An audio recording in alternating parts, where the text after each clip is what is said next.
à tous, j'espère que vous allez bien. On se retrouve pour le brief du samedi 18 janvier 2025. On se fera un petit point Bitcoin, Ethereum. Vous avez encore la possibilité de voter entre Arbitrum et Hashbar dans les commentaires. Je ferai l'analyse demain, il n'y aura pas d'analyse de coin aujourd'hui. Ça sortira demain, donc vous avez encore la possibilité de voter. Et aussi, n'hésitez pas à me proposer d'autres altcoins que je pourrais analyser. On fait rapidement un petit point copy trading. Vous avez encore la possibilité de vous inscrire sur les stratégies. Voici quelques petits screens de résultats qu'on a fait récemment ici sur le bot SPT. Mais on a également publié les résultats des stratégies LIM ici qui ont fait 34 TP la semaine dernière. Et là, on va voir le bilan bientôt avec des résultats très très intéressants. Vous avez aussi les stratégies d'accumulation. Quoi qu'il en soit, c'est 100% gratuit. Vous conservez 100% des gains. C'est le premier lien en commentaire épinglé. BitGet vous offre encore ici 20 USDT pour tous ceux qui s'inscrivent actuellement. Donc vous cliquez sur ce lien, vous vous inscrivez sur BitGet, vous cliquez ici sur participer, vous mettez votre email, un mot de passe tout simplement, j'accepte les conditions, créez un compte.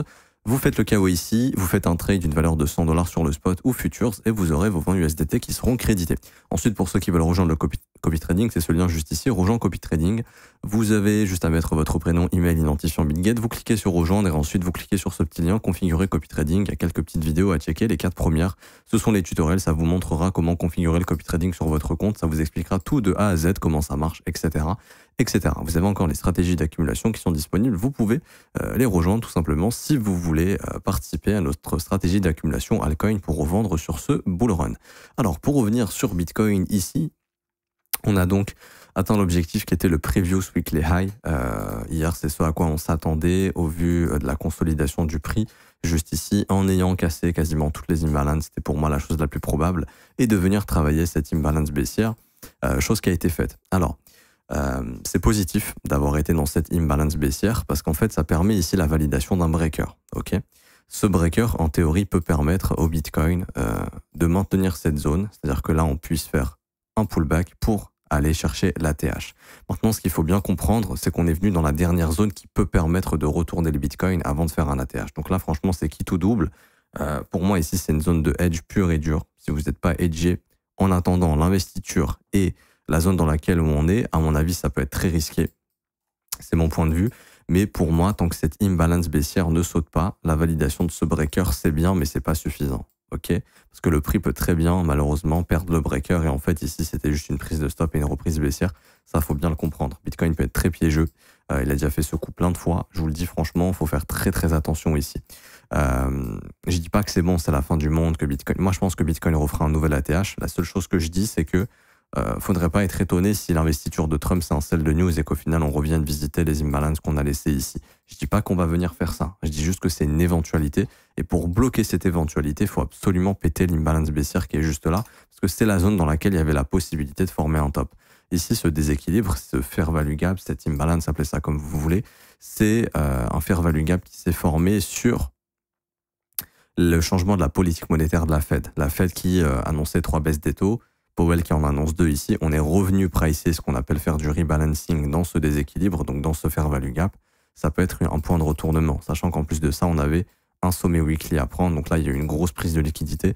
Et je vous le dis, hier, il y a énormément de gens qui ont FOMO sur les contrats dérivés sur le Bitcoin ici dans cette zone de fair value gap. Ce qui fait que là, en fait, quand on regarde en horaire, actuellement, les gens qui ont long massivement hier, ils sont là. Ils sont dans cette imbalance. Et si le marché commence à perdre ces deux fair value gap ici, il y a de grandes chances d'aller nettoyer un petit peu plus bas. Alors ça ne veut pas dire que ce sera la fin du monde, mais à ce moment-là, ça sera de revenir retravailler cette jambe haussière. Et souvent, ce qui arrive, c'est ni plus ni moins qu'un retest de la zone de rechargement du dernier mouvement haussier. Donc ce serait dans cette zone de prix ici, entre les 100 500 $, 99 000 $. Je vous explique un petit concept rapidement il y a quelques jours, qui est que ma façon de voir les marchés, c'est une évolution d'un point A à un point B, puis le point B devient le point A pour trouver un nouveau point B. Pour moi, il est fort probable, mais il est probable que ce soit notre point B, que le marché ait trouvé un nouveau point A pour aller trouver un futur point B. Futur point B ici qui, pour moi, si jamais on a trouvé en fait, si vous voulez, pour moi, le prix, il est programmé pour aller à un certain endroit et quand il y va, il se retourne. Et ensuite, il va chercher un autre endroit, un autre point qui est programmé également. Tant que le marché n'a pas atteint ce point, il fera tout pour y aller avant de se retourner.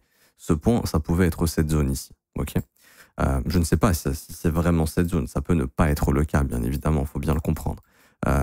Mais ça peut l'être. Et donc, si jamais ça l'est, à mon avis, le point A sera tout simplement de revenir bosser ces imbalances qu'on a laissés beaucoup plus bas ici entre les 92 600 et les 94 300. Ou éventuellement un nouveau plus bas sous les 89 000. Ok, je suis pas en train de vous dire qu'on va dumper vers ces niveaux. Je vous dis juste que faut être très attentif à ce qui est en train de faire le prix ici. Ok, parce que c'est vraiment une zone dans laquelle éventuellement on peut se retourner. Je dis bien on peut, pas on va, on peut. Donc faut être très attentif à ce qui se passe ici. Parce que ça permettrait de protéger le dernier sommet, d'être venu chasser tous les stops intermédiaires qu'on avait là. Et une fois qu'on a pris ces stop loss ici, d'avoir justement le point de retournement qui permettrait malheureusement d'aller chercher, en théorie, encore et toujours, ces imbalances haussières ici entre 85 000 et 81 000, qui seraient corrélés avec un sell de news avec l'investiture. Je sais que ça fait beaucoup de choses, ça fait beaucoup d'informations, mais ça c'est le scénario baissier si on a un point de retournement ici, ce qui validerait éventuellement un point de retournement, et pour l'instant il n'y en a pas ici sur de grosses unités de temps, ça va être la cassure de cette bougie haussière. C'est-à-dire que si Bitcoin vient casser la dernière bougie haussière, il y a de grosses probabilités qu'on ait trouvé notre point de retournement ici et que le marché soit intéressé pour au moins les rebosser les 93-94, voire plus bas. C'est ma façon de voir les choses. En horaire ici, alors ça se voit pas très bien, ça se verra mieux en 15 minutes, mais on a ce qu'on appelle un petit market structure shift. C'est-à-dire que ici, le prix est venu casser le dernier creux ascendant qui avait cassé le dernier sommet. Ok, donc ça va rester une zone à surveiller. Moi, ce qui m'étonnerait pas, honnêtement, et c'est souvent ce qui arrive, c'est que dimanche, le prix revienne chercher le plus haut de vendredi. Et là, il faudra être très, très attentif. C'est-à-dire que, bon, vous voyez ici actuellement, là, je me mets en H1, mais depuis qu'on a eu un rejet, bon, on a cassé la dernière bougie haussière. Ça marque le point de retournement. OK. Cette bougie est respectée. On a un pullback, on continue. On casse le dernier creux ici en 15 minutes. On a un imbalance baissier. Imbalance baissier qui a été travaillé, hein, vous voyez ici. On est venu faire une petite mèche. On a une continuation baissière. Là, on est en train de bosser la dernière imbalance haussière ici. On a pris les stops juste là, hop, qui permet justement de finir le travail de cette imbalance. Donc là, c'est une zone où Bitcoin peut rebondir. Hein. Si je regarde en petite unité de temps, j'ai ici prise de stop. Donc vous voyez, moi j'ai marqué cette sell side avec un petit market structure shift juste là en 1 minute avec un imbalance comblé. On push. On peut très bien se retourner ici. L'objectif du prix pour moi à ce moment-là, ce serait éventuellement dimanche de venir chercher le sommet de vendredi. Et il va falloir faire très attention parce que ici, si jamais on vient là et que là le prix se mange vraiment une grosse claque, il y aurait énormément de chances que c'était la prise de stop finale du week-end pour avoir une semaine baissière. Ça, c'est un scénario à ne pas négliger. Okay, si on arrive à casser cette imbalance baissière, ici, c'est-à-dire que là, on a bel et bien notre breaker bullish. C'est bien, hein. Ici, on a un breaker bullish, juste là. Par exemple, là, si on clôture aujourd'hui comme ça, on va former un imbalance haussier. Le prix peut aller dans cet imbalance haussier et ensuite péter cette imbalance baissière. Ça serait le scénario bullish. Formation de l'imbalance haussière, maintien de celle-ci, cassure de l'imbalance baissière, objectif le sommet de 2024. Je vous rappelle que c'est le plus haut de l'année de 2024 ici, donc c'est un gros point d'intérêt à 108 347 $. Et après, essayer d'aller nous chercher les points d'extension qu'on peut aller chercher, c'est-à-dire dans un premier temps les 113 855 $, puis pourquoi pas de 120 000 $ à 127 000 $. Ok, ce n'est pas impossible, c'est une éventualité. Pour moi ici, j'ai pas de raison de me dire en daily il y a un reversal. Ok, même en 1 heure, bon, c'est assez faible, c'est pas non plus waouh. Donc je m'attends davantage à de la consolidation dans cette zone. Après, on verra au niveau de la résolution. Je vous dis ce qui est positif, c'est on forme un imbalance, on va dedans demain, il est maintenu, boum, on push et on va chercher la TH. Par contre, si jamais on forme l'imbalance et que derrière, ici, on vient, alors qu'on aille dedans ou pas, ça on s'en fout, mais qu'on vienne prendre les stops ici de vendredi et qu'on a une réjection, là franchement, je vous le dis, ça pue, parce que c'est souvent comme ça que ça se passe.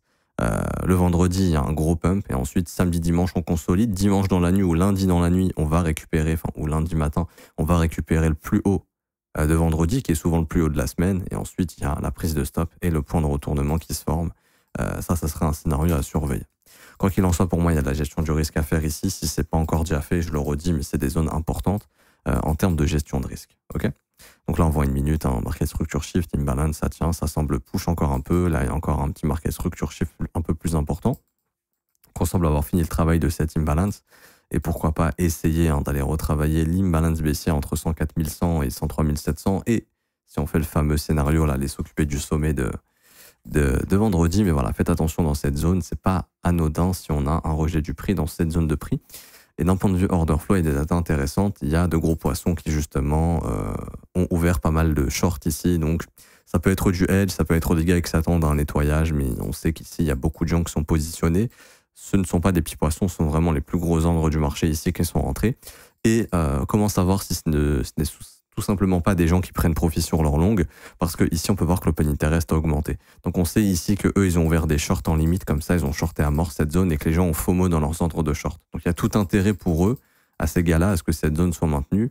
Par exemple, hein, bien évidemment, ce qui pourrait arriver, c'est juste une prise de stop, pas de ces gens-là, parce que ces gens-là n'ont pas des stops très courts. Ces gens-là arrivent à se dépatauger pour toujours sortir en gain ou au moins un break-even.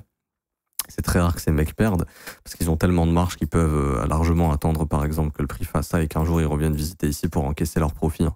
C'est pas un problème pour eux. Mais ce qui pourrait arriver, c'est on vient prendre les stops. Là, si ça réagit, ok. Il faut vraiment faire attention à ce que ce soit pas ça le point de retournement. Je veux juste, voilà, vous fassiez attention à ça.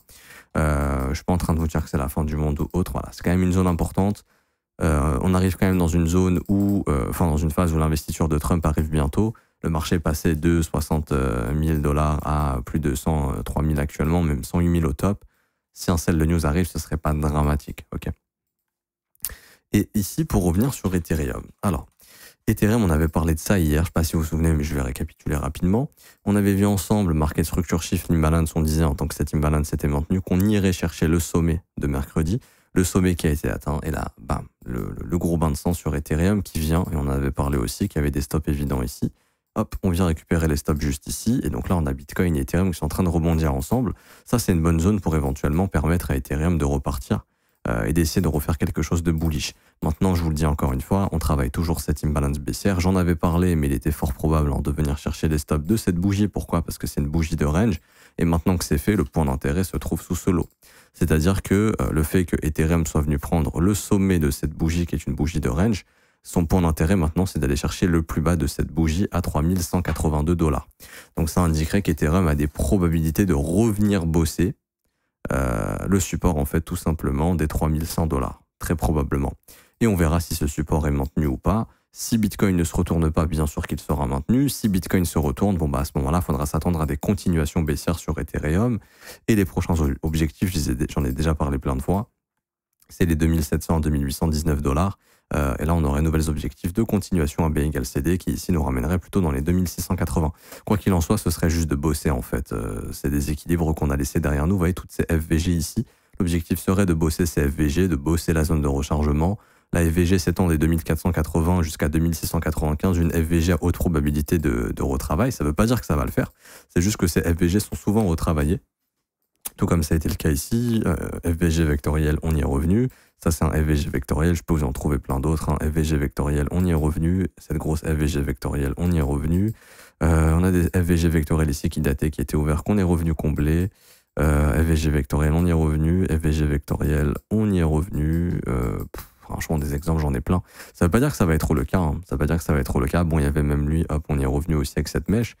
Mais c'est une zone intéressante. C'est-à-dire que si jamais Ethereum, pour X ou Y raison, n'arrive pas à inverser sa dynamique et se remange une vague, la zone de bottom à haute probabilité, elle est là. Hein.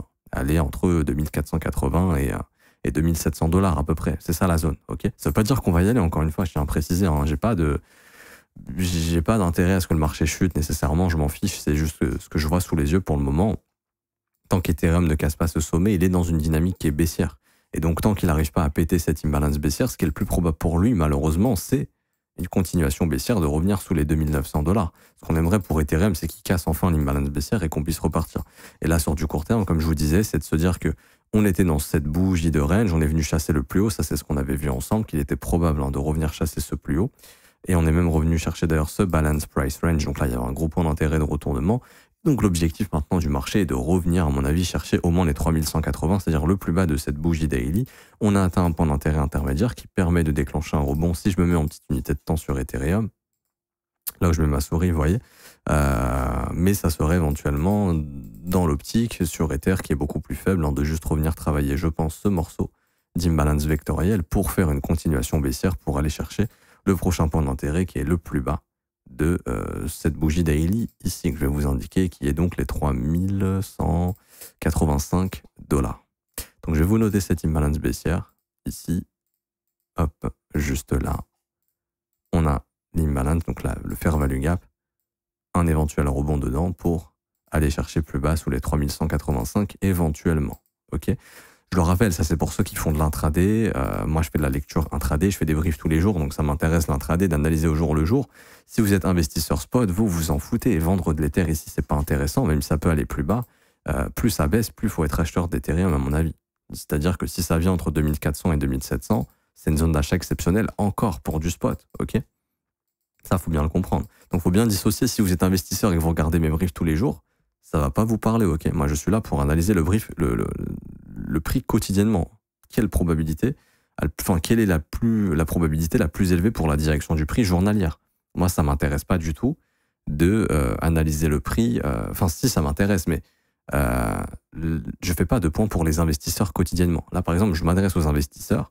L'objectif pour vous, vous en foutez de ce qui se passe ici. L'objectif, il est simple. Le jour où Ether il pète les 4100, ça va accélérer fort. Et vous, votre objectif, ce sera de revendre au-dessus des 5000 et vers des objectifs d'extension, 7003, 8008. Ça peut arriver cette année, ce sera peut-être l'année prochaine, on n'en sait rien. Mais c'est ce qui est la chose la plus probable sur du long terme. Ok. Investisseur égale long terme. Au moins plusieurs mois, plusieurs années. Là, je m'adresse plutôt à des gens qui vont faire du swing ou de l'intraday. Là, je vous dis que sur du swing, la dynamique est toujours baissière et donc l'optique serait d'aller chercher plus bas que les 2900. Et là, les investisseurs, vous, ça vous intéresse puisque c'est des zones intéressantes pour du spot. Ok. C'est vrai que des fois, je l'explique pas parce que ça me paraît cohérent, mais c'est normal que pour quelqu'un qui découvre un peu le marché ou même qui a de l'expérience, comprenne pas trop mon point de vue et je peux le comprendre. En tout cas, je m'arrête ici pour aujourd'hui. J'espère que ça vous aura plu. Si c'est le cas, n'hésitez pas à bombarder les pouces bleus, vous abonner si ce n'est pas déjà fait, à lâcher un petit commentaire également. Je vous rappelle en commentaire épinglé, formation gratuite, copy trading. Il y a mes pépites altcoin également juste ici.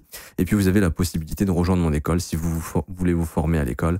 Vous aurez accès au brief privé qui dure 1 heure et demie tous les jours, qui n'est pas publié publiquement sur YouTube. Analyse de coin, on trouve des opportunités. Je réponds aux questions des élèves, on voit des concepts de trading, on voit des plans de trading. Également, vous aurez accès à la formation de l'école, qui est la formation la plus complète, 19 heures de cours vidéo, 8 modules qui vous forment de A à Z. Ça commence à partir de 49 € par mois, c'est sans engagement, vous pouvez essayer 1 mois et arrêter par la suite. Vous avez aussi les offres 3, 6 et 12 mois qui, elles, sont moins chères, mais qui sont des paiements one-shot, paiement possible, carte bancaire ou crypto-monnaie. Et vous avez aussi les témoignages des élèves un petit peu plus bas si vous souhaitez les lire. Je m'arrête ici, bonne journée à tous, on se retrouve demain, ciao ciao.